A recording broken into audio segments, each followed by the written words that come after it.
It is a complicated process to transport thousands of animals every year. They say never work with children or animals.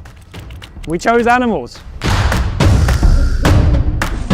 I'm Zach Carroll. I'm Intradco's Global Ground Operations Manager. My role involves making sure ground operations around the globe go smoothly. Ground operations basically is everything we do at the airport prior to flights. Over a span of 30 years, I've probably done about 3,000 flights. Time and environmental control are very important when transporting any animal, to be honest with you. You want them at the airport for as short a time as possible, and you want a shorter flight as possible. We're back in the London office. This is the mainframe. This is where the magic happens.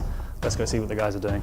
When we do prepare these complex operations there, we do tend to have a big checklist on every different species of animals that we are shipping. We are making sure that all requirements are met. So after commercials have been finalized, this is then when we come into play and where the hard part of this whole process starts. Well, I'm a Swiss guy in flight operations. Do you expect any more efficiency? So first of all, we have to assess which crates can we use, what are the requirements from the client side on not just the crates, but also maybe temperature setting, having attendants on board, and how the animal is generally looked at. We make sure that we have the right crates for every single animal. Okay, Nick, how are we looking? Hey, all good. We've just spoken to the airline and landing permits received, ground handling accepted, and everything's running schedule. Good stuff. All right.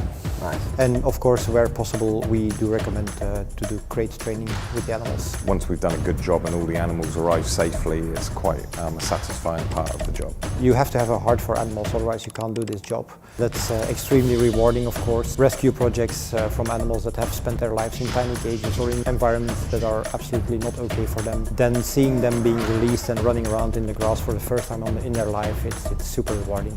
So the cargo we transport, being live animals, being one of the most precious cargoes you could transport on this world, that also gives you so much meaning when you're working on these projects. And every time I see a flight of mine being completed, and not just the client happy, but the animal also being in tip-top shape, that just warms up my heart at the end of the day, and that's why I love to work here and I love to do this job.